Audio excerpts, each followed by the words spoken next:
ولا حول ولا قوة إلا بالله العلي العظيم. أعوذ بالله السميع العليم من الشيطان الرجيم. أرضيتم بالحياة الدنيا من الآخرة فما متاع الحياة الدنيا في الآخرة إلا قليل. Surah At-Taubah ayat 38. Alhamdulillah, 100% pujian pada hakikatnya hanya kena kepada Allah. Dan pada hakikatnya juga 100% pujian datang daripada Allah dan kembali kepada Allah. Kembali kepada Dia sendiri pada hakikatnya. Jadi segala puji-pujian yang ada, sama ada baik ataupun cantik ataupun kuat ataupun murah, mulia, pandai, hebat, semuanya datang daripada Allah dan dia kembali kena kepada Allah juga. Itu pada hakikatnya. Jadi kita sangat bersyukurlah kerana pada malam ini kita dapat meneruskan pengajian kitab Ihya Ulumuddin kita.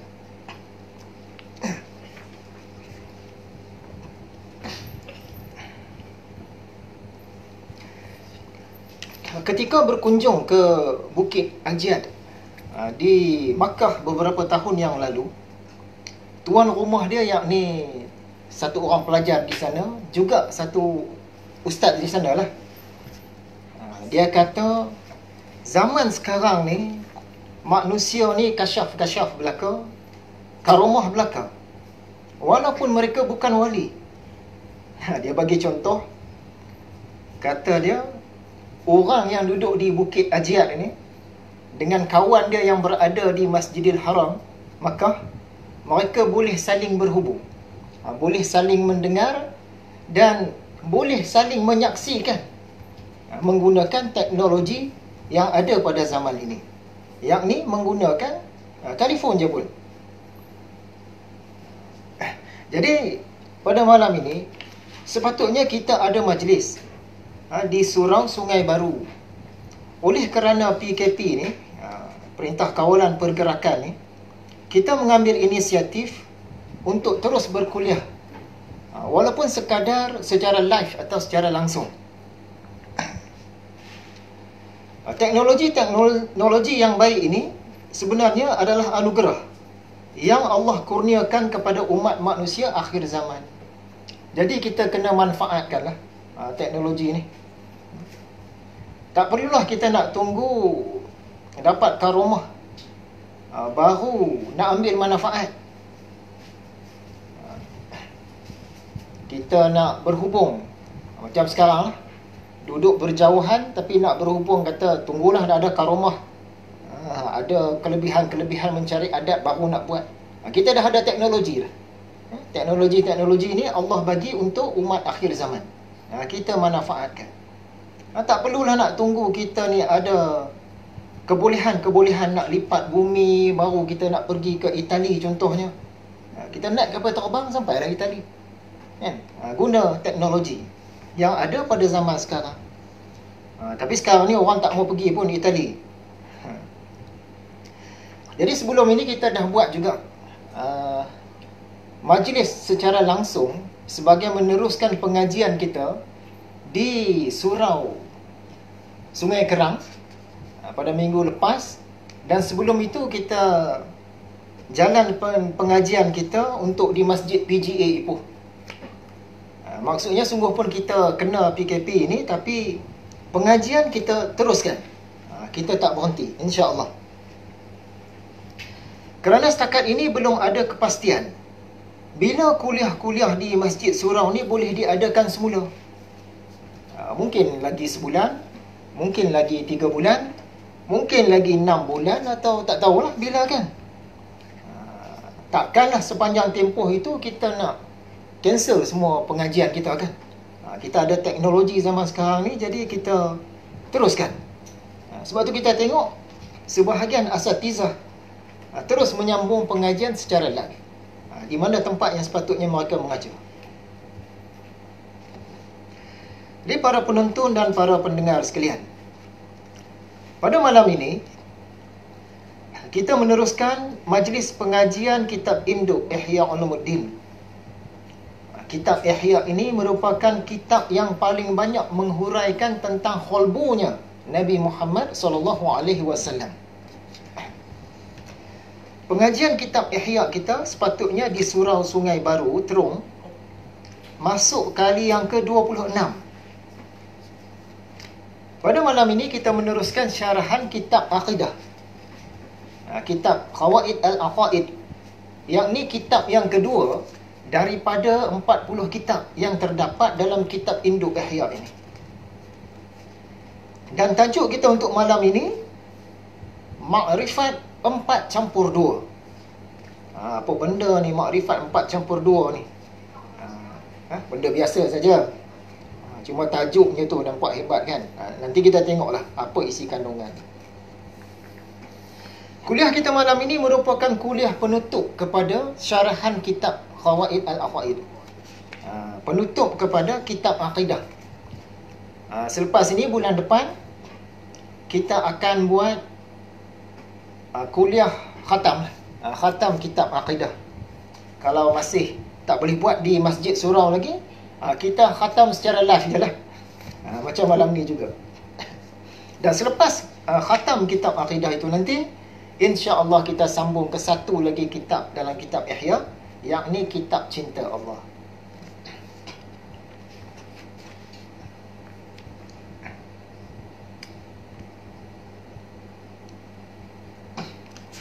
Jadi malam ini, sebagai penutup syarahan kitab Aqidah, kita nak sentuh sikit, nak ambil sikit daripada satu lagi kitab Imam Al-Ghazali, iaitu kitab Kimia Us-Sa'adah. Kitab Kimia Kebahagiaan. Kitab Kimia Kebahagiaan ini Imam Ghazali buat lebih awal daripada kitab Ihya. Pada muka surat depan ini ada pengarang atau orang yang buat kitab ini, yang terjemah kitab ini, dia tulis di sana kata-kata Imam Al-Ghazali dalam salah satu surat dia kepada Perdana Menteri ketika itu, yakni Nizam Al-Mulk.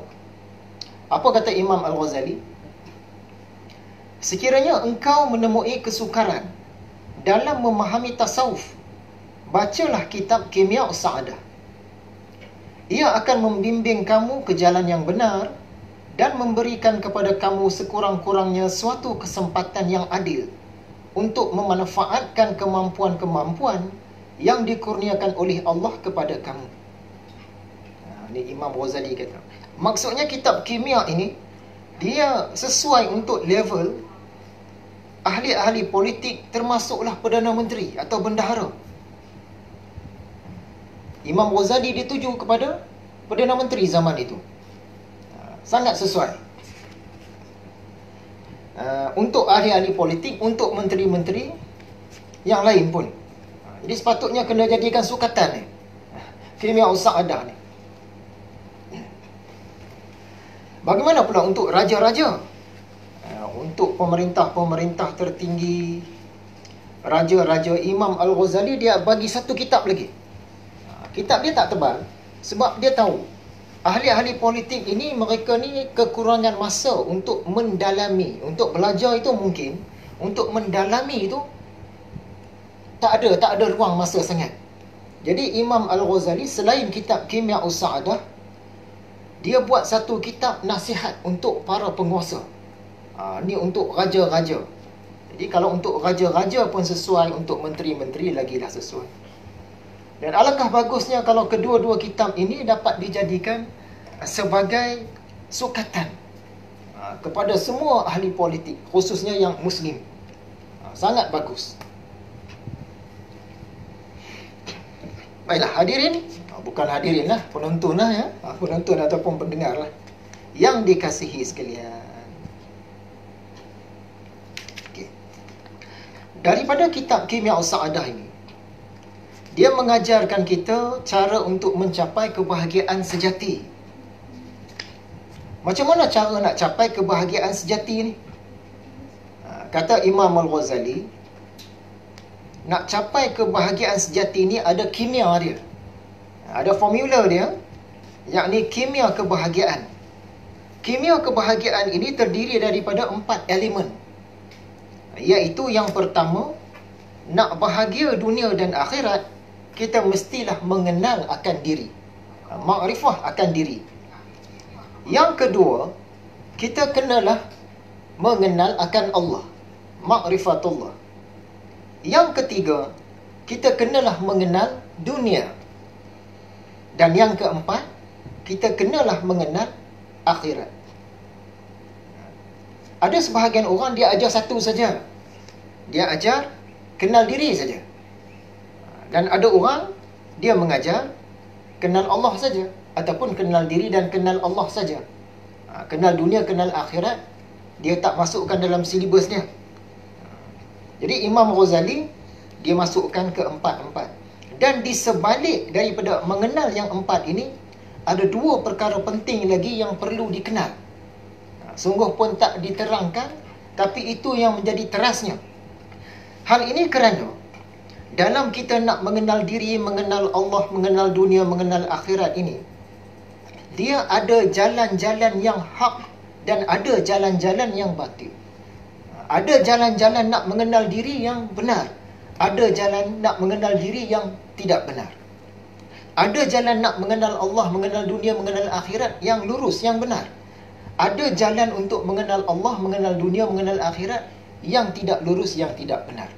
Jadi maksudnya, dalam usaha kita nak mengenal keempat-empat elemen tadi ni, kita kenalah juga mengenal yang mana yang benar, yang mana yang salah.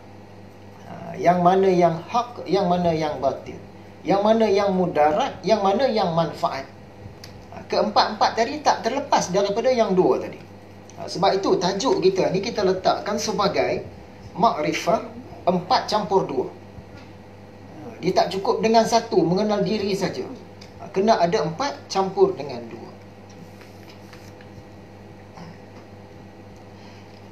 Hal ini juga kerana sungguh pun majoriti umat ini berada dalam landasan yang benar, tetapi jalan-jalan yang tidak benar itu adalah lebih banyak. Sebab tu dikatakan umat Islam ini jalannya terpecah kepada 73 jalan. Satu jalan yang benar, 72 lagi bermasalah. Walaupun dalam jalan yang benar ini lebih ramai orang, jalan yang bermasalah tu sikit-sikit saja orang dia. Dalam nak mengenal diri, mengenal Allah, mengenal dunia, mengenal akhirat, di sana ada 73 jalan.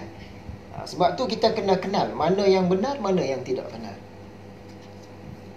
Kalau kita perhatikanlah, kalau kita imbas, Allah Subhanahu Wa Taala dia menghantar rasul-rasul dan nabi-nabi. Antara tugas mereka ialah untuk memperkenalkan mana yang benar, mana yang tidak benar. Antara tugas-tugas mereka untuk membezakan mana yang manfaat, mana yang mudarat. Begitu juga apabila Allah turunkan kitab-kitab suci. Isi kandungan kitab-kitab suci ini banyak yang cerita tentang nak mengenal, nak membeza mana yang benar, mana yang salah. Begitu juga apabila para ulama pun mereka mengarang kitab-kitab, tujuan mereka yang utamanya ialah untuk membezakan mana yang benar, mana yang salah. Jadi hal ini sangat penting. Ulama-ulama buat kitab fiqh supaya kita tahu mana fiqh yang betul, mana fiqh yang salah. Kalau kita solat dengan menghadap matahari terbit, matahari naik kan, yang itu salah. Kalau kita solat dengan menghadap ke Kaabah, yang itu betul. Ini kandungan dalam kitab-kitab fiqh. Begitu juga apabila ulama-ulama akidah, mereka menyusun kitab-kitab akidah supaya dapat membeza yang mana yang benar, mana yang tidak benar. Kalau orang itu dia yakin Tuhan ni ada 3 kepala, dah tentu salah. Kalau orang tu kata Tuhan ini tidak terpengaruh dengan rupa, yang itu betul. Nak membeza.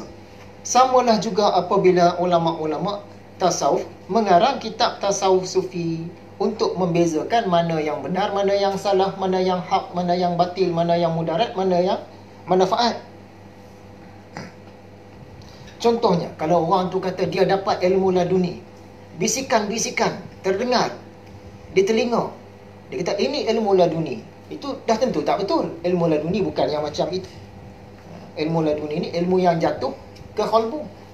Jadi untuk mengenal mana yang benar, mengenal mana yang salah. Jadi keempat-empat mengenal tadi itu tak terlepas daripada jalan-jalan yang benar dan jalan-jalan yang salah. Sebab itu kita kena berhati-hati. Kita kena ada ilmu membeza. Bukan setakat ilmu membeza yang mana khalik, yang mana makhluk. Kita kena juga ada ilmu untuk membeza mana yang hak, mana yang batil. Seterusnya, di manakah dalam agama Islam ini kita boleh mendapatkan pengetahuan-pengetahuan yang disebutkan tadi? Jadi pengetahuan-pengetahuan yang nak mengenal yang 4+2 tadi, dia berada dalam pelajaran akidah tauhid. Kemudian disambung dengan pelajaran tasawuf. Biasa kita sebut pelajaran kerohanian, pelajaran kesufian, pelajaran tarikhah. Kerana semua itu menjadi sukatan pelajaran rasmi, terutamanya dalam ilmu tasawuf. Yang kata mengenal yang 4+2 tadi memang sukatan rasmi dalam pelajaran tasawuf. Ringkas cakap, ilmu-ilmu itu tidak dibincangkan dalam cabang ilmu agama yang lain. Contohnya dalam ilmu fiqh, ilmu usul fiqh tak dibincang nak mengenal 4+2. Dalam mustalah hadis tak dibincang untuk mengenal yang 4. Dalam ilmu bacaan-bacaan Al-Quran, tilawah Al-Quran, tak dibincang mengenal yang 4. Dalam siasah, dalam politik Islam, tak dibincang untuk mengenal yang 4 umumnya. Dalam ilmu perang Islam, dalam ilmu haraki, dalam ilmu dakwah, dalam ilmu sirah nabawiyah, ilmu bahasa Arab, ilmu khat, ilmu perubatan Islam, ilmu faraid, ilmu falak dan sebagainya, umum kata tak dibincang mengenal yang 4 tadi ni. Umumnya. Jadi kerana dia bukan sukatan pelajaran khusus dalam ilmu-ilmu yang disebutkan tadi. Sebaliknya, mengenal yang 4 ini, dia adalah khusus di dalam sukatan pelajaran tasawuf. Antara punca kita ni lambat maju dalam tasawuf sufi ni adalah kerana kita ni asyik terpesona dengan wilayah kalam, atau sebahagian orang sebut wilayah usuluddin, ataupun dalam wilayah falsafah. Kita terpesona dan banyak berlama-lama di sana. Sebab itu kemajuan tu lambat sikit.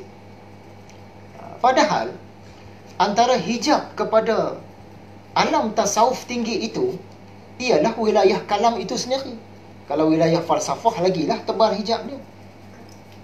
Ilmu kalam ni dia memang wilayah yang lazat dan bermanfaat dan sangat penting. Kerana ia menyelak hijab demi hijab. Kita usaha dengan gigih dalam wilayah kalam ni, kita menyelak hijab demi hijab dalam 70,000 hijab itu. Tetapi sampai satu peringkat, wilayah kalam itu sendiri dia menjadi hijab pula. Kata Imam Al-Ghazali, kalau kita tak selak hijab yang itu, kita akan berada di situ lah. Kita tak boleh nak pindah ke wilayah tasawuf tadi. Untuk lebih memahamkan hal ini, kita ambil satu contoh mudah lah untuk menghampirkan kepada faham. Contohnya, katakanlah kita ni hidup di darat, kita tak pernah berlayar di lautan, tak pernah pergi naik kapal ke laut. Satu hari kita pun naik kapal merentas lautan. Bila kita mula berlayar itu, maksud dia kita dah mula selak hijab. Kemudian sepanjang perjalanan tu kita nampak benda-benda baru yang kita tak pernah tengok. Maksud dia kita semakin menyelak hijab, semakin menyingkap hijab, semakin membuka tirai. Selak hijab, selak hijab, selak hijab. Makin lama makin banyak hijab yang kita buka. Kita merentas 7 lautan. Tapi kita tak juga nak selam ke dalam laut. Kita asyik berlama-lama di atas permukaan air. Memanglah dia lagi lama kita berada di lautan, kita rentas 7 lautan, lagi banyak hijab dibuka. Tetapi lama kelamaan, atas lautan itu sendiri dia menjadi hijab kepada apa yang berada di dalam lautan. Selagi kita tak selak hijab itu, kita tak akan tahu apa yang ada dalam lautan. Selagi kita tak menyelam ke dalam lautan, maksudnya kita tak akan tahu apa yang ada di dalamnya. Kita asyik terpesona dekat wilayah Kalam tadi. Sonok sampailah ke mati pun di situ saja. Kita tak mau pindah ke wilayah ihsan tadi kan. Wilayah tasawuf tu. Jadi memang bagus berada di wilayah Kalam itu, memang bagus. Banyak hijab yang diselak hari demi hari. Tapi sampai satu peringkat, wilayah Kalam itu sendiri dia menjadi hijab pula. Dia menjadi hijab kepada apa? Kepada ilmu-ilmu yang di dalam lautan. Jadi atas lautan ini ibarat ilmu kalam. Dan dalam lautan itu ibarat ilmu tasawuf. Semua itu, orang-orang yang berada di atas lautan, dia tak pernah masuk ke dalam lautan. Dia tak boleh nak faham banyak. Apa dapatan, apa hasil, apa yang dialami oleh orang-orang yang dah masuk ke dalam laut. Tetapi orang-orang yang di dalam lautan, mereka tahu apa yang dialami, apa yang dilalui, apa yang dirasai oleh orang yang berada di atas lautan. Sebab mereka dah lalui wilayah itu.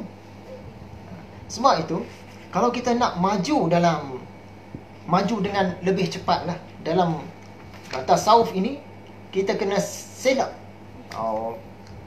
hijab yang berada di wilayah Kalam tu. Wilayah Kalam itu sendiri hijab. Jangan berlama-lama sangat di situ sampai terlupa nak menyelam. Kena selam. Para penonton dan pendengar yang dirahmati Allah sekalian. Yang pertama, kita nak mengenal diri. Secara ringkasnya, apakah kunci untuk mengenal Allah? Kunci untuk mengenal Tuhan. Imam Ghazali kata kuncinya ialah dengan mengenal diri.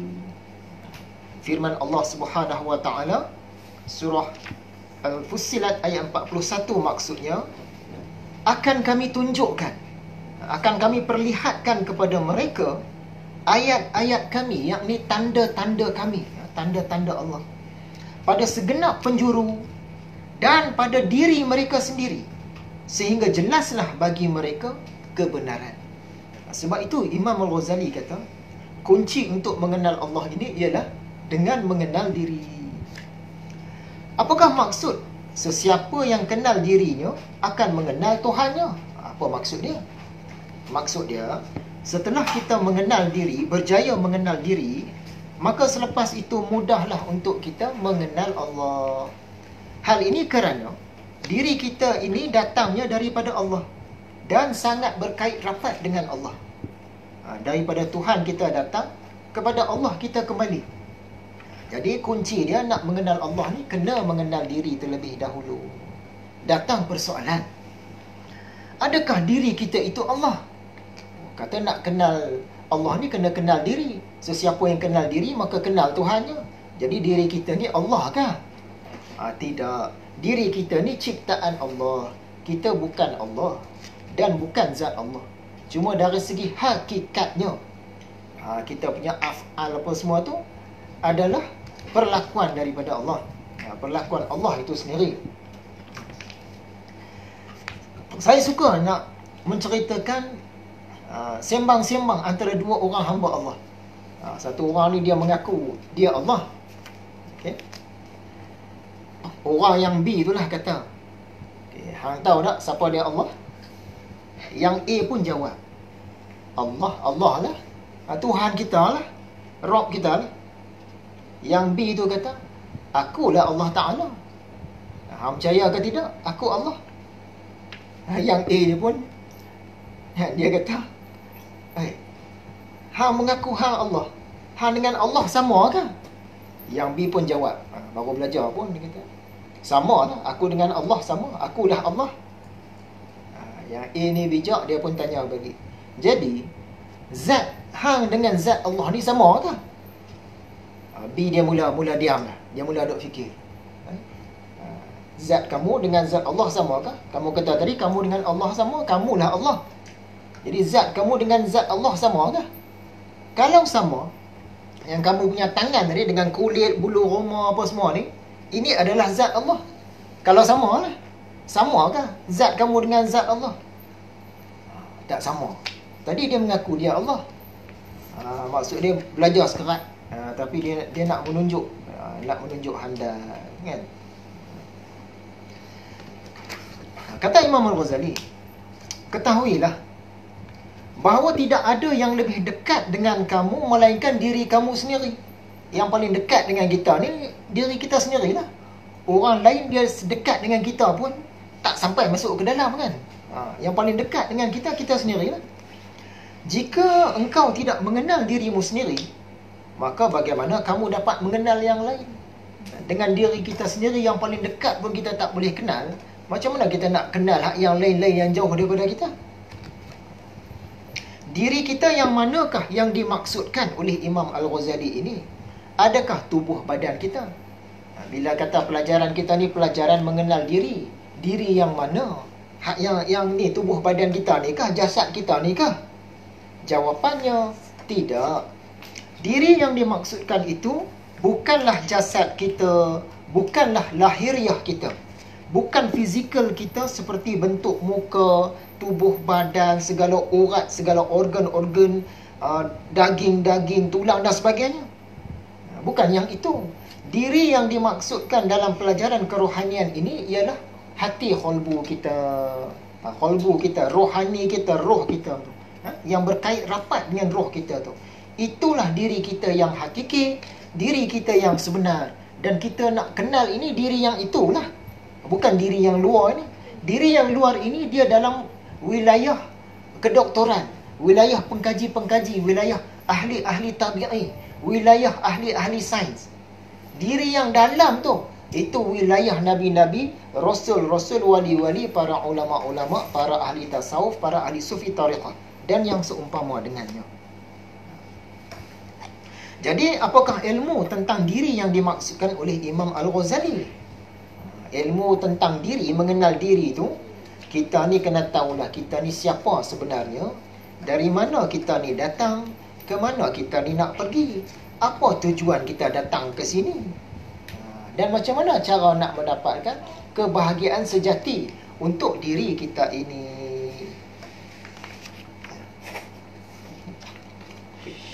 Dalam diri kita ini bersemayam sekurang-kurangnya 3 sifat. 3 sifat makhluk-makhluk yang wujud sebelum kita. Sebelum adanya manusia, makhluk-makhluk ni dah ada dah. Apakah 3 sifat yang ada dalam diri manusia ni? Yang pertama, sifat haiwan, yakni sifat kebinatangan. Kerana haiwan diwujudkan sebelum daripada kita. Yang kedua, sifat malaikat. Yang ni yang paling awal lagi lah. Sifat malaikat ada dalam diri kita, kerana malaikat itu diwujudkan sebelum daripada kita. Dan yang ketiga, sifat syaitan. Kerana syaitan pun sebelum daripada kita. Apabila kita ni diwujudkan, manusia dijadikan oleh Allah, ketiga-tiga sifat makhluk-makhluk yang sebelum manusia ini dimasukkan ke dalam diri tadi, ke dalam diri manusia itu tadi. Jadi dalam diri kita, dalam diri tuan-tuan itu, ada sifat haiwan, ada sifat syaitan, ada sifat malaikat. Kita ada belakang lah, tiga-tiga. Apa yang kita kena tahu tentang 3 sifat ini? Kita kena tahu sifat yang manakah yang merupakan sifat diri kita yang asli, yang hakiki, yang asal. Dan sifat yang manakah yang merupakan sifat yang tak asal. Ada sifat yang asal dan ada sifat yang bukan asal. Kena tahu. Apa faedahnya kita nak tahu tentang diri ni? Kata Imam Al-Ghazali, tanpa menyingkap rahsia ini, engkau tidak akan menemui kebahagiaan sejati. Kalau tak tahu cerita ini, tak faham, tak boleh nak dapatlah kebahagiaan sejati. Apakah antara sifat haiwan yang ada dalam diri kita? Sifat kehayawanan. Sifat haiwan. Haiwan ni suka buat apa? Haiwan dia suka makan minum, dia suka berak kencing, dia ada berehat, dia berhibur, haiwan dia mengawan, dia bergaduh dan seumpamanya. Yang ni sifat-sifat haiwan. Dan sifat-sifat haiwan ni ada pada kita. Kita pun ada benda-benda yang disebutkan tadi. Kata Imam Ghazali, kalau kamu itu haiwan, kamu sibukkanlah diri kamu dengan yang sifat-sifat tadi. Tak payah nak kenal diri, kenal Allah dah. Kalau kamu itu haiwan, apa kerja haiwan? Makan, minum, berak, kencing, berehat, berhibur, mengawan, bergaduh. Tiap-tiap hari yang tu sajalah. Tak payah sambung lah. Kalau kamu haiwan. Apakah pula antara sifat syaitan? Sifat syaitan ni, dia jahat. Dia engkar. Dia suka engkar. Dia suka menipu. Dia tidak amanah. Dia ni banyak sifat-sifat mazmumah. Ini sifat-sifat syaitan. Dan sifat-sifat ini ada pada diri kita. Sikit atau banyak. Terpendam ataupun berkobar nyala dia. Ada. Kata Imam Ghazali, kalau kamu itu syaitan, kamu sibukkanlah diri dengan sifat-sifat itu. Apakah pula antara sifat-sifat malaikat? Sifat malaikat ini, mereka ini taat. Mereka ini baik, mereka ini redha. Mereka kenal akan Allah. Mereka ni tak terkena benda-benda tak baik ni lah, tak buat. Itu sifat-sifat malaikat. Dan sifat-sifat ini juga ada dalam diri kita. Yang mana satukah sifat kita yang tulen, yang asli, yang asal? Sifat kita yang tulen ialah sifat malaikat. Itu yang asal-asalnya sifat kita. Selepas itu baru dimasukkan sifat haiwan dan sifat syaitan. Dan tiga-tiga sifat ni dia berlawan. Yang mana yang akan paling mendominasi? Yang mana yang paling dominan? Yang mana yang paling jadi raja, yang berjaya menundukkan dua sifat lagi? Sentiasa berlawan. Kata Imam Al-Ghazali, berusahalah untuk mengetahui mengapa engkau diciptakan dengan kedua-dua naluri haiwan ini, iaitu syahwat dan amarah, sehingga engkau tidak ditundukkan dan diperangkap oleh kedua-duanya. Engkau mesti menundukkan kedua-duanya dan gunakan kedua-duanya sebagai kuda tunggangan dan senjata engkau. Apakah antara bukti sifat malaikat itu? Peribadi kita yang tulen. Kita kata sifat malaikat ni sifat kita yang asal. Apakah bukti dia? Imam Al-Ghazali dia petik surah Al-A'raf ayat 172. Dan ingatlah, ketika Tuhanmu mengeluarkan dari sulbi anak Adam keturunan mereka, dan Allah mengambil kesaksian terhadap roh mereka. Bukankah aku ini Rabb kamu? Mereka menjawab, Bahkan ni maksudnya sudah tentu, sudah amat tentu. Kami bersaksi agar pada hari kiamat kamu tidak mengatakan, sesungguhnya ketika itu kami leka terhadap hal ini. Asal-asalnya kita ni sifat patuh, taat. Sebab tu bila tanya, adakah aku ini Rabb kamu? Kita jawab, oh confirm. Sifat kita yang asal, sifat malaikat. Tapi bila kita dimasukkan ke dalam jasad badan kita yang gelap ini, kita lupa. Nak kena bertarung lah sifat malaikat dengan sifat haiwan dengan sifat syaitan. Dia bertarung tiga-tiga ni. Bila kita dimasukkan ke dalam roh yang sementara ini, kita lupa. Kerana jasad kita ini dia bersifat gelap. Tapi Allah Subhanahu Wa Taala dia Maha Penyayang. Dia tak suruh kita ingat masa tu juga, lala tu juga. Bukan dia kata dia masukkan kita ke dalam jasad ni terus dia nak bertanggungjawabkan supaya kenal dia, makrifah dia, mahabbah akan dia. Dah, dia bagi tempoh. Dia bagi tempoh yang lama jugalah. Dia suruh kita belajar sikit sampai kita balik. Dah sampai balik baru kita dipertanggungjawabkan. Sebelum daripada itu tak dipertanggungjawabkan lagi. Allah bagi masa. Mungkin 9 tahun, mungkin 10 tahun, mungkin 15 tahun. Sampai kita balik lah. Bagi sikit. Sampai ke situ. Dan Allah punya sayang dekat kita, dia bukan sekadar bagi satu tempoh, dia juga menghantar wakil-wakilnya, utusan-utusannya, yakni para nabi, para rasul, nak peringatkan kita balik supaya kita ini dapat ma'rifah akan Allah, dapat mahabbah akan Allah, dapat tunduk, patuh, cinta dan seterusnya lah akan Allah. Hantar pula wakil-wakil dia tolong peringatkan kita. Selain daripada itu, Allah juga Maha Pengasih.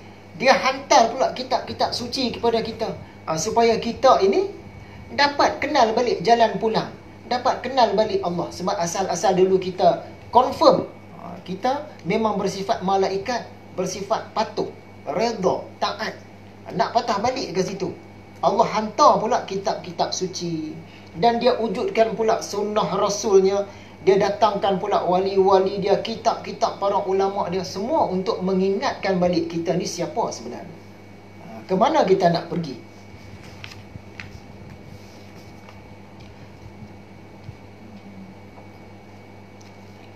Jadi yang penting di sini, kita kena sedar bahawa orang yang baik lagi beruntung ialah orang yang sifat-sifat kemalaikatannya paling kuat dan dapat menundukkan sifat-sifat haiwan dan syaitannya. Ini orang yang baik dan beruntung. Orang yang buruk lagi tidak beruntung ialah orang yang sifat-sifat kehayawanannya mengalahkan sifat kemalaikatannya.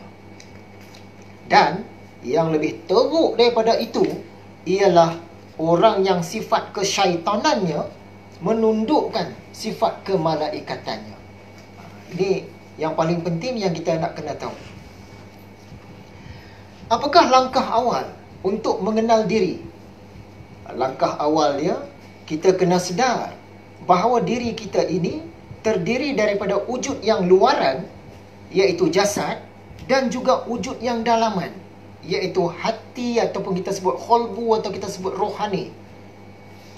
Adakah hati yang dia maksudkan itu ialah daging hati? Bukan daging hati, daging jantung, qalbu. Itu hati dia. Adakah daging jantung tu? Bukan daging jantung itu. Qalbu yang dimaksudkan ini adalah qalbu yang tidak nampak, yang tidak boleh dibelah-belah, yang tak boleh dipegang, yang tak tahu rupa dia macam mana. Qalbu yang itu.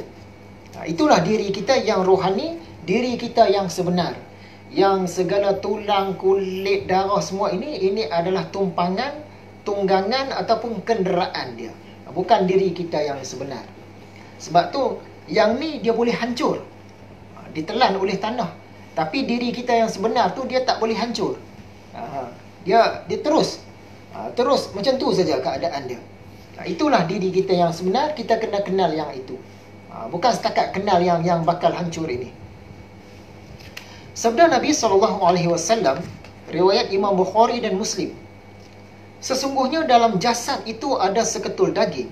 Apabila ia baik, nescaya baiklah seluruh tubuh, dan apabila ia buruk, nescaya buruklah seluruh tubuh. Itulah qalbu. Nak cerita tentang jantung. Kalau jantung kita okey, biasanya kita orang sihat. Kalau jantung kita dah mula tersumbat, mula lemah, mula berlubang semua, seluruh tubuh pun mula tak sihat. Tapi bukan jantung itu tempat tujunya.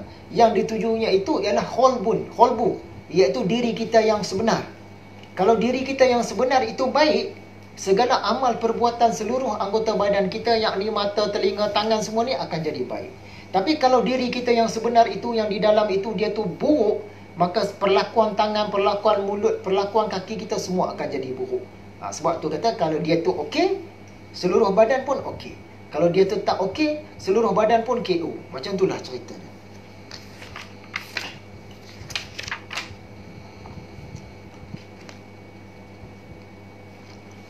Dapatkah kita menyelidik hakikat roh? Tentulah tidak dapat. Kerana sudah diterangkan dalam Al-Quran, mereka bertanya kepada engkau tentang roh. Katakanlah, roh itu adalah urusan Tuhanku. Jadi kita nak ambil tahu tentang hakikat sebenar roh, kita tak akan mampu, tak akan tercapai. Yang dibolehkan untuk kita ialah sekadar meneliti dan meyakini apa yang layak bagi roh dan apa yang tidak layak bagi roh. Sekadar itu saja. Samalah juga kita nak memikirkan tentang zat Allah ni tak akan sampai fikiran kita. Kita cuma boleh sampai ke wilayah membicarakan apa yang layak bagi zat Allah dan apa yang tak sesuai bagi zat Allah. Sekadar itu saja. Nak dapat tentang zat Allah tu tak boleh sampai. Bagaimana hendak mengenal diri lebih jauh? Kita hendaklah melihat seluruh jasad kita ini sebagai sebuah kerajaan. Raja kepada kerajaan ini ialah qalbu kita tadi itu, diri kita yang sebenar, iaitu roh tadi itu.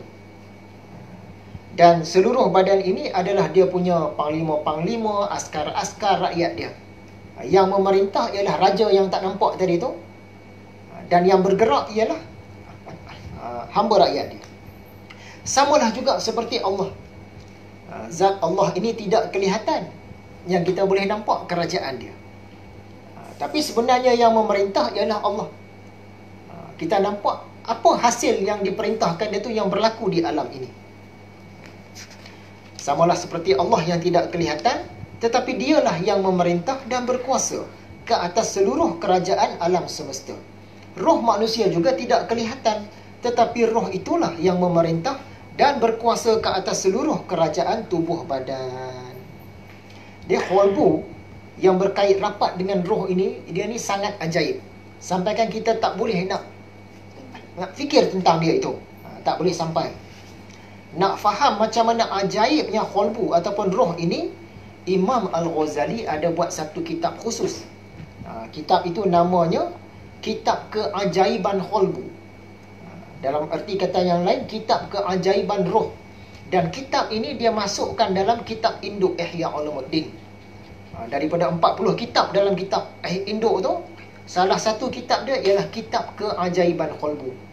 Kita minta lah guru-guru kita, mursyid kita, syekh kita, tarbiyah kita. Apa isi kandungan kitab itu? Ya, secara ringkasnya itulah kaedah-kaedah untuk menyampaikan kita kepada mengenal akan diri. Seterusnya, kita nak mengenal yang kedua, yakni mengenal akan Allah. Bagaimana untuk mengenal Allah? Nak mengenal Allah ini adalah dengan kita merenung wujud dan sifat-sifat diri manusia. Kita renung ke diri kita ini, kita akan dapat maklumat-maklumat yang berkait dengan Allah. Ramai juga orang yang dia merenung-renung diri dia, tetapi masih juga dia belum dapat makrifah akan Allah. Nak mahabbah jauh lah. Renung dah selalu lah. Renung keluar, renung ke dalam dah selalu lah. Tapi tak dapat. Mengapa? Kerana untuk merenung akan diri ini, dia ada cara-cara tersendiri, kaedah tersendiri, ada tarikat dia tersendiri tentang proses perenungan itu. Kalau kita tidak mengikut jalan tariknya, maka tak tercapai lah. Sebab kita tu bersimpang siur, tak sampai lah. Jadi kita kena mulakan dengan ilmu akidah, lepas tu cantikkan dia dengan ilmu tasawuf. Secara ringkasnya macam tu lah. Ada pelbagai jalan ataupun tarik untuk kita merenung ini. Antara tariknya, ni Imam Ghazali bagi satu contoh yang mudah-mudah saja. Kata dia, pada asalnya kita ni tak ada. Selepas dia ada kan barulah kita ni ada. Kira kita fahamlah yang tu. Dan kita kena faham, zat diri kita ni asalnya dulu dijadikan daripada air yang hina, yakni air mani. Dan air mani ini dia tidak punya sebarang kepandaian. Dia bukan ada kaki tangan lagi, tak ada. Dia bukan ada penglihatan ke, pendengaran ke, dia belum sampai kepada dia lagi. Oleh itu, air ini dia tidak punya apa-apa kuasa dan kebolehan lah. Jadi jelaslah bahawa ia ni tidak mampu nak mencipta manusia. Bahkan dia nak menciptakan sehelai rambut pun tak boleh. Dia tak ada apa-apa kebolehan. Tak ada ilmu. Oleh itu, sedarlah bahawa diri kita ini tidak punya apa-apa, alangkah tidak berdayanya manusia. Maka bagaimana daripada tidak punya apa-apa itu boleh lahir satu manusia yang lengkap macam kita sekarang ni? Yang ni kita pernah hurai panjang lebar, kita tak masuk ke sini lah. Dalam pelajaran kitab Ihya pun ada kan. Maksudnya kita kena renung proses kejadian kita ni. Baik kejadian yang fizikal dan juga kejadian yang rohani. Bila kita renung di situ, akan datanglah pengetahuan dan untuk makrifah akan Allah. Sebaik-baiknya dengan panduan guru lah. Jadi bahagian ni kita dah belajar lah. Dalam pelajaran syariat, pelajaran hakikat, dalam kitab akidah dulu. Khususnya dalam risalah Qudusiyah kita cerita panjang. Zat Allah dan roh manusia ada serba sedikit persamaan. Bahagian mana yang sama tu? Kita tak sama langsung kan, tapi ada seakan-akan persamaan antara zat Allah dengan roh manusia ni. Antara persamaannya, kedua-duanya ghaib, tapi ghaib Allah adalah lebih hebat lagi. Sebagaimana Allah tidak boleh dikesan oleh mata di kepala, begitu juga roh kita, qalbu kita tidak boleh dikesan oleh mata di kepala.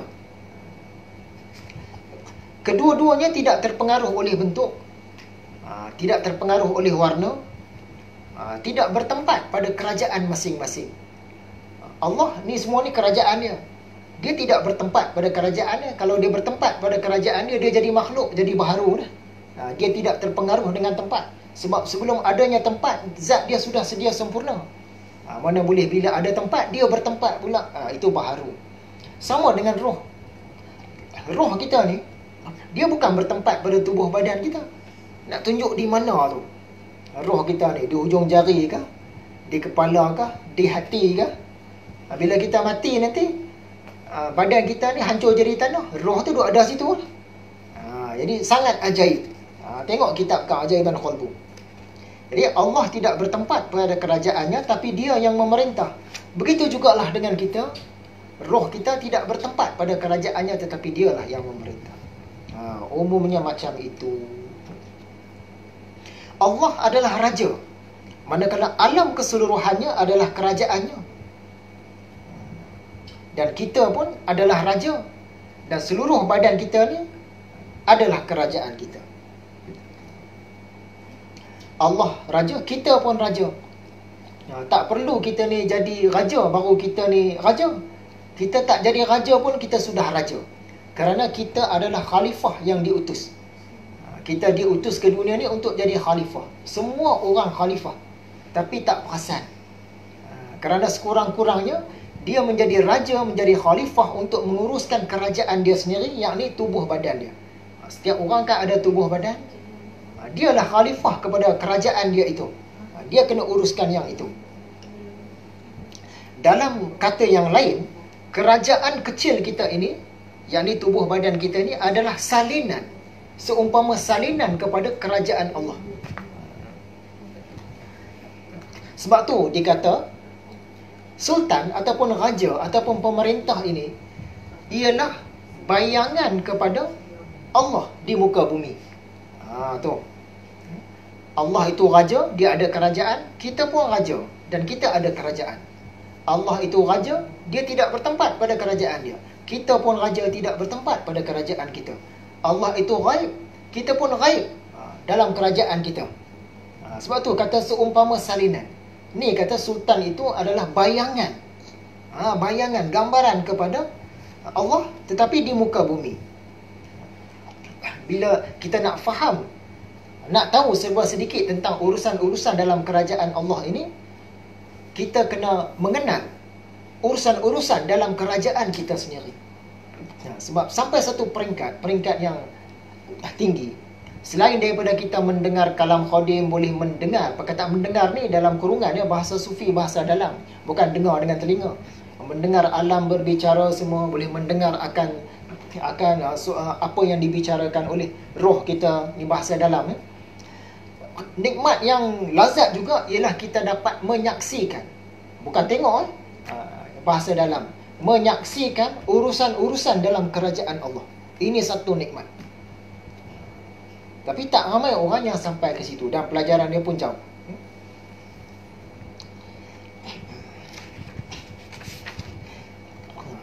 Tuan-tuan, puan-puan yang dikasihi sekalian,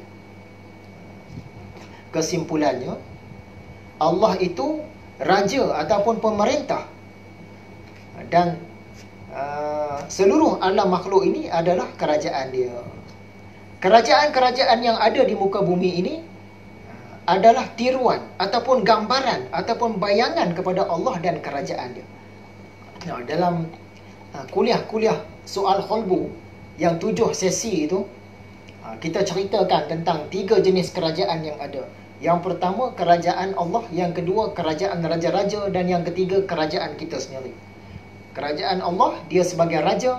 Dan seluruh alam ini adalah kerajaan dia. Kerajaan raja-raja, itulah pemimpin-pemimpin negara. Dan wilayah di darat dan di laut ni adalah kerajaan dia. Dan kerajaan yang ketiga pula, ialah kita jadi raja. Dan inilah kerajaan kita. Ada 3 jenis kerajaan. Tapi disebabkan PKP ini, maka kita punya kuliah-kuliah kholbu, grup-grup itu terpaksa ditangguh dulu lah. Nanti sambung selepas PKP lah, insya-Allah.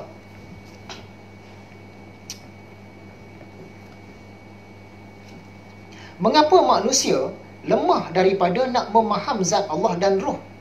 Kerana kedua-dua itu tidak tercapai oleh pemikiran manusia yang serba lemah ini. Samalah. Kalau nak dibandingkanlah, ketidakmampuan manusia dalam nak membayangkan macam mana itu marah. Marah tu rupa macam mana? Ada rupa ke? Bila tanya marah, kita buat memek muka. Itu memek muka kita. Marah itu sendiri macam mana rupa dia? Marah tu bukan ada rupa kan? Tenang. Macam mana rupa dia? Sakit, derita, bahagia. Macam mana rupa bahagia?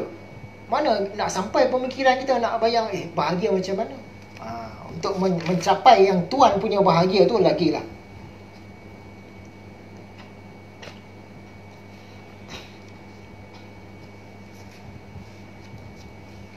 Bagaimanakah antara cara untuk kita faham pekerjaan Allah? Ini secara ringkas. Lanjutan dia panjang cerita sampai kita dapat menyaksikan urusan-urusan dalam kerajaan Allah. Ini secara ringkasnya sebagai pembuka bicaranya dalam kitab Kimia ini. Contohnya, kita berkeinginan kita nak tulis alif lam lam ha Allah. Kita ingin nak tulis agar tulisan itu tertera pada sehelai kertas.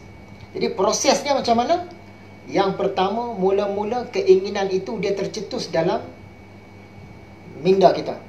Tercetus dulu. Mula-mula tercetus di hati, dibawa ke otak.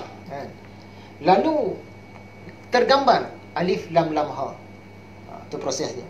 Kemudian kehendak yang berada di otak tadi, dia mengalir melalui jalur-jalur dia lah.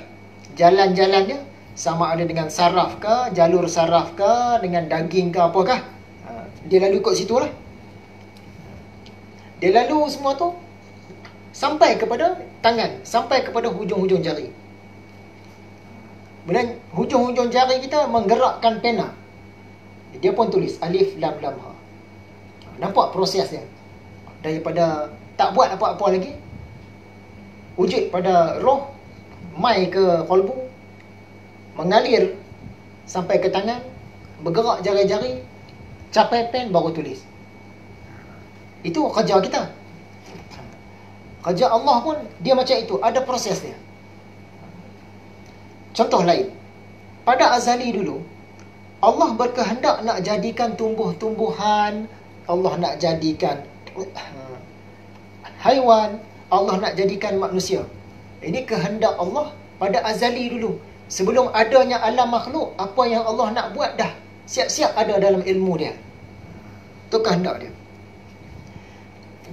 Jadi, rupa bentuk semua makhluk-makhluk yang dia nak buat ini sudah tergambar dalam ilmu dia. Sedangkan makhluk-makhluk itu belum ada lagi, belum buat lagi. Kemudian maklumat-maklumat ini dia akan tampil dekat arash, iaitu lapisan paling luar daripada alam makhluk ini. Dia pergi ke arash dulu. Kemudian kehendak Allah nak menjadikan tumbuhan, haiwan, manusia tadi, semua itu dia tampil pula pada kursi. Yang kita baca ayat kursi tadi kan. Mula-mula dia sampai ke arash, lepas itu dia sampai ke kursi, iaitu satu alam yang lebih rendah daripada arash.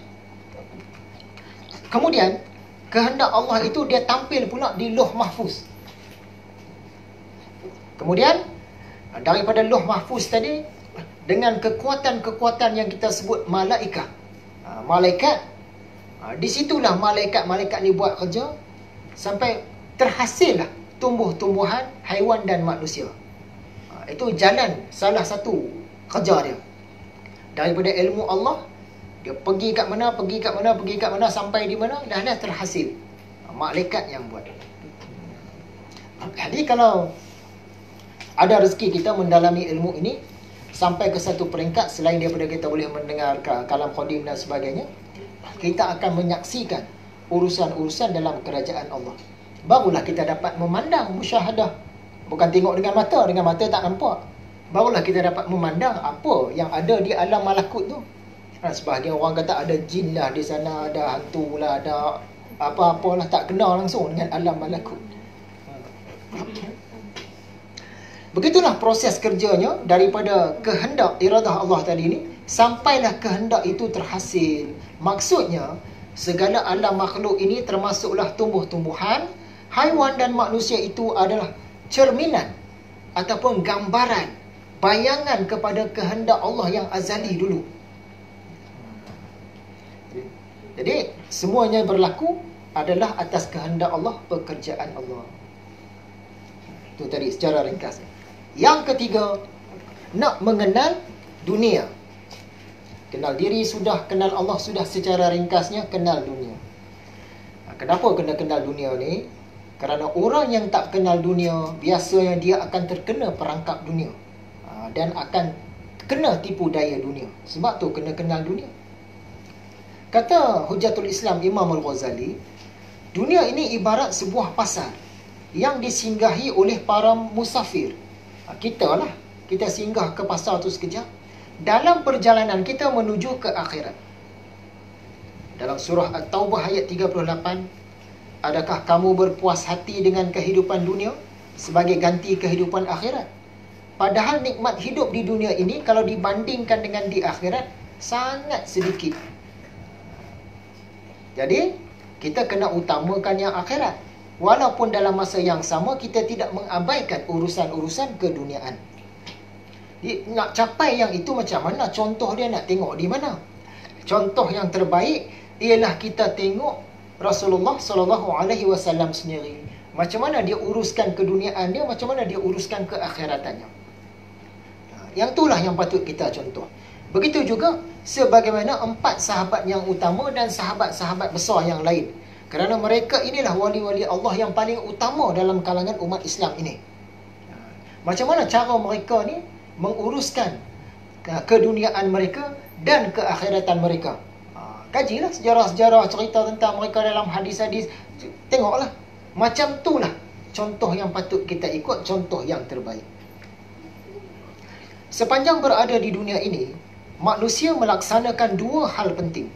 Yang pertama, sepanjang kita ada di dunia ini, kita ni buat kerja untuk melindungi dan memelihara jiwa. Yang kedua, kita nak melindungi, merawat dan mengembangkan jasad kita. Ini 2 kerja kita di dunia.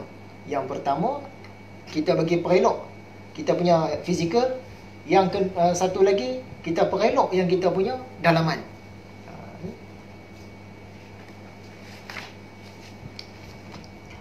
Jiwa akan rosak atau hancur jika dia jatuh ke dalam kecintaan kepada selain Allah. Setakat makrifah itu belum okey dah tu. Tapi kena ditambah lagi sampai ke peringkat mahabbah. Kerana masih boleh rosak lagi walaupun dah makrifah dah. Sebab jiwa akan rosak atau hancur jika jatuh ke dalam kecintaan kepada selain Allah. Kalau dia cinta akan ilmu itu pun tak berapa tepat juga. Kena cinta akan Allah. Jiwa ialah penunggang, manakala jasad kita ni umpama haiwan tunggangan. Sebagaimana penunggang kena menjaga hal ehwal haiwan tunggangannya, begitu jugalah dengan jiwa yang mesti menjaga hal ehwal jasadnya. Kita naik kuda, kita kena jaga kuda kita. Sebab kita nak guna dia. Samalah juga diri kita yang sebenar, iaitu qalbu kita, dia kena jaga luaran ini. Sebab dia nak gunakan yang luaran ini. Penunggang yang menghabiskan masa dengan lalai menjaga dan menghias haiwan tunggangannya, dia ni sama ada akan terlewat, akan tertinggal ataupun akan tersesat. Orang lain dah pergilah dalam perjalanan nak pergi haji lah. Kita duk sibuk duk urus kuda kita. Duk jaga berlebih-lebihan, duk jaga kuda ni. Lama-lama orang dah sampai, kita tak sampai lagi. Samalah dengan diri kita juga. Kita terlalu menjaga fizikal kita. Menjaga fizikal itu memang disuruh. Tapi keterlaluan sampai terlupa nak uruskan yang dalaman tu. Kita duk sibuk sangat. Tak sempat nak belajar hak yang ma'rifah dan juga yang mahabbah. Dunia ni, dia berpura-pura seolah-olah dia nak tinggal selama-lamanya dengan kita. Kita fikir macam tu. Lama lagi aku nak duduk dengan dunia ni, kalau boleh selama-lamanya.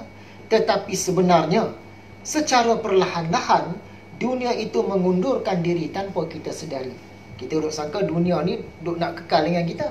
Padahal makin lama dia makin undur. Kita tak perasan. Kan? Dunia berpura-pura menyayangi dan mencintai kita. Tetapi sebenarnya pada suatu hari nanti, dunia ni akan belot dengan kita dan dia meninggalkan kita selama-lamanya. Bila masanya tu? Masa kita mati lah. Waktu itu lah. Sebab itu dalam hadis dikatakan, riwayat Imam Muslim, dunia ini penjara bagi orang beriman, tetapi syurga bagi orang kafir. Tahun-tahun, bulan-bulan, hari-hari dan detik-detik di dunia ini sebenarnya ialah jarak perjalanan kita ke akhirat. Semakin lama semakin dekat tanpa kita sedari, kita leka. Dunia ini juga ibarat air laut yang diminum. Makin diminum makin haus. Akibatnya lama kelamaan peminumnya tu tadi dia akan mati. Kita sangkut tengah laut, air tawar kita habis. Orang kata jangan minum air laut, tapi kita sebab terlalu dahaga kita minum. Ingatkan kok boleh kurang dahaga. Lagi teruk dahaganya menyebabkan kita lagi minum. Lagi minum sampai perut kita penuh kembung sampai kita tak boleh bernafas dan kita akan mati. Itulah sifat dunia. Kata Imam Ghazali lagi, dunia ni ibarat sebuah meja jamuan untuk para hadirin. Makanan dan minumannya diletakkan di dalam bekas-bekas emas dan perak. Tetamu yang bijak, dia akan datang ke meja, dia makan sekadar keperluannya saja. Lepas itu, dia terus ke destinasi seterusnya. Tetamu yang tolol, bukan sahaja datang mengambil makanan dan minuman, tetapi dia nak ambil sekali dengan bekas-bekas emas yang cantik-cantik, bekas-bekas perak tadi. Akibatnya, tetamu yang tolol tadi, dia akan ditahan, dipukul dan macam-macam boleh kena, didakwa, dilemparkan ke jalan, dipenjarakan dan sebagainya dalam keadaan yang hina. Jadi kita ni, Imam Ghazali kata, jadi orang yang bijak. Kita datang ke dunia ini, kita ambil yang sekadarnya. Bukan kata tak boleh ambil yang sekadarnya. Jangan seolah-olah nak bawa terus ni. Nanti di akhirat kita akan kena macam ini. Dalam keadaan hina, kita ditahan, dipukul dan sebagainya. Hadis riwayat Imam Tirmizi, Ibnu Majah dan Al-Hakim. Pada suatu hari, Rasulullah SAW telah melihat bangkai seekor anak kambing yang dibuang oleh tuannya.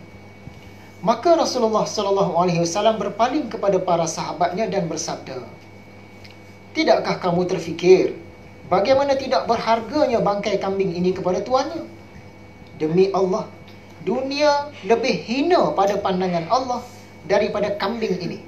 Bangkai tadi, menurut pandangan tuannya. Kalaulah dunia ini sama nilainya di sisi Allah dengan sebelah sayap nyamuk, nescaya Allah akan beri minum. Allah tidak akan beri minum kepada orang kafir walau seteguk air pun. Tapi disebabkan dunia ini tak sampai sebelah sayap nyamuk pun, maka orang-orang kafir pun Allah bagi, ambil lah. Sebab tak sampai sebelah sayap nyamuk. Dan akhirat nanti, syurga itu sendiri seluas langit dan bumi. Bumi kita sekarang ni seumpama satu titik debu terapung-apung saja.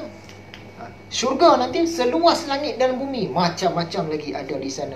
Sebab tu dikatakan tak sampai sebelah sayap nyamuk. Kita juga ibarat penumpang sebuah kapal. Kapal itu dia berhenti sekejap di sebuah pulau. Pulau ini tamsilan kepada dunia lah. Kapten kapal tamsilan kepada Rasulullah sallallahu alaihi wasallam. Kapten kapal ni dia ingatkan kita yang kita ni nak berlabuh sekejap saja. Nak ambil barang-barang perlu. Lepas tu kita nak berlayar dah. Jadi kita pun semua pakat turun ke pulau tadi. Bila turun, ada banyak kelompok. Satu kelompok orang-orang yang bijak, dia turun-turun itu dia ambil apa-apa yang perlu. Lepas tu dia segera balik ke kapal. Disebabkan dia segera balik ke kapal, maka dia akan dapat tempat duduk yang VIP, yang orang tak duduk lagi. Tempat yang selesa, yang cantik, yang wangi, yang seronok lah. Mereka dapat tempat duduk yang utama. Kelompok yang sebabkan mereka ni terlewat sikit nak balik ke kapal. Jadi bila mereka sampai, satu semua dah penuh, orang dah duduk. Mereka dapatlah duduk kelas kedua. Boleh tahan lah. Kelompok yang ketiga, mereka ini lebih lama lagi duduk di pulau sebab mereka terpesona. Bukan sekadar nak melihat, terpesona, hanyut. Dengan apa yang ada di pulau itu, mereka ni lagi lambat balik ke kapal. Kesan dia, bila mereka balik ke kapal, tempat kelas satu semua habis, kelas biasa pun dah habis. Yang dapat dalam perut kapal, kat tempat-tempat orang simpan barang-barang tu. Situ saja yang ada. Jadilah duduklah di situ. Kelompok yang keempat, mereka ni turun ke pulau, mereka khayal. Jalan jauh. Bila sampai masa kapten kapal panggil, okey, kita semua nak berlayar lah. Mereka ni sebab jauh, mereka tak dengar. Duk sibuk dengan tumbuh-tumbuhan, dengan batu-batu permata, sibuk dengan sungai-sungai, berjalan jauh. Akibatnya, kapal dah berlayar. Bila kapal dah berlayar, mereka ni akan terus sesat di situ. Itu perbandingan kita datang ke dunia ini. Hadis riwayat Imam Tirmizi, Ibnu Majah dan Al-Hakim, maksudnya saat itu, as-sa'ah, yakni hari kiamat, sudah hampir. Tetapi manusia masih lagi bertambah tamak kepada dunia dan bertambah jauh daripada Allah. Seterusnya, yang terakhir, sikit lagi insya-Allah. Yang keempat, mengenal akhirat. Tadi kita belajar, manusia ni mempunyai dua jiwa. Satu jiwa haiwan, satu jiwa roh. Jiwa haiwan ni, kita akan tinggal dia. Yang kata makan, jiwa yang nak makan, nak berak, nak mengawan dan sebagainya. Yang ni jiwa kehayawanan. Kita pun haiwan juga, cuma kita ni hayawan natik. Haiwan yang boleh berkata-kata, yang berakal. Satu lagi jiwa iaitu roh lah. Satu lagi jiwa iaitu roh. Jiwa haiwan tadi akan mati apabila jasad kita mati. Kita dah mati, nak makan pun tak rasa dah. Nak tidur pun tak, nak berak pun tak rasa dah. Nak kencing pun tak rasa dah. Nak mengawan pun tak rasa dah. Nak berhibur pun tak rasa dah. Habis. Tapi jiwa yang rohani tadi, dia masih terus hidup. Dia kebal daripada kematian. Dia kuat macam tu. Paling kuat pun mungkin akan pengsan ketika sangkakala disebut, ditiup. Okay. Jiwa haiwani ni ibarat kuda yang dipinjamkan kepada kita untuk mencapai sesuatu matlamat. Jika kita berjaya mencapai matlamat kita, maka kita tidak akan berasa apa-apa masalah ketika kuda tadi diambil semula oleh tuan dia. Yang jadi masalahnya ialah apabila kuda itu diambil balik oleh tuannya daripada kita sebelum kita berjaya mencapai matlamat kita. Jadi jiwa hayawan dekat kita ni, yang nafsu makan, nafsu berhibur, kehendak untuk kencing berak semua ni, yang ni alat. Seumpama kuda alat. Kita nak mencapai ma'rifah, mahabbah dan sebagainya tu. Yang tu alat. Dengan alat inilah kita dibagi masa untuk hidup di dunia ini nak capai ma'rifatullah tu tadi. Tapi bila Allah bagi alat-alat ni kepada kita, sampai satu ketika dia tarik balik. Maksud dia kita mati. Belum sempat mencapai ma'rifah, mahabbah dan seterusnya. Di situ kita akan rugi.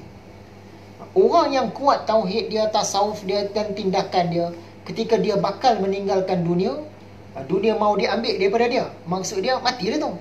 Sebab kematian ini dari satu sisi ialah dunia dicabut daripada kita. Dunia ni dia bersarang dalam badan. Bila kita nak mati nanti, malaikat dia seumpama tarik dunia tu daripada badan kita. Jadi orang-orang yang soleh-soleh ni, dia lepaskan, sebab tu mati dia tu biasanya mudah. Orang-orang yang bermasalah, matinya sukar. Kerana apa? Dia duk pertahan keduniaan. Malaikat nak tarik dah keduniaan tadi, dia duk pertahan keduniaan tu. Sebab itu orang yang kuat tauhid, tasawufnya, ketika mereka ni mau ditarik keduniaan daripada diri mereka, biasanya mereka lebih tenang. Orang yang tak bertauhid, tak bertasawuf ataupun lemah tauhid dan tasawuf, ketika dia bakal meninggalkan dunia, yakni ketika dunia mahu ditarik keluar daripada diri dia, qalbunya akan jadi kacau bilau.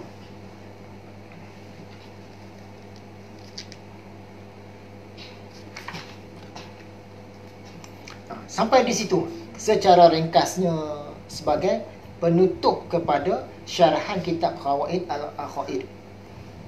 Jadi kesimpulannya, kita nak mencapai kebahagiaan di dunia dan di akhirat terutamanya, kita kena kenal yang 4+2 tadi.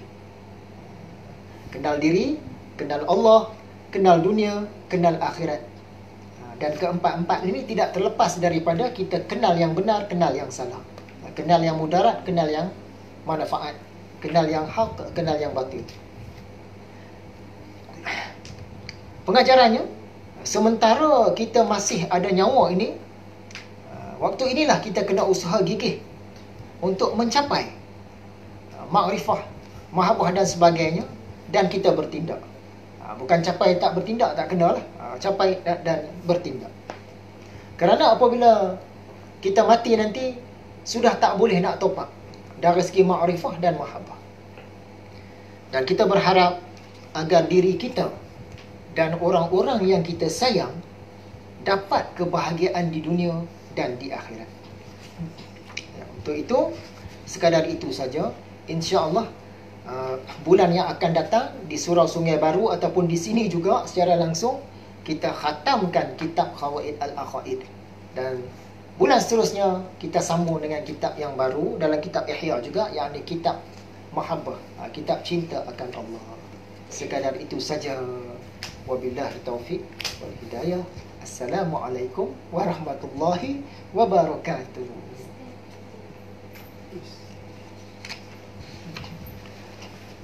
Stay at home.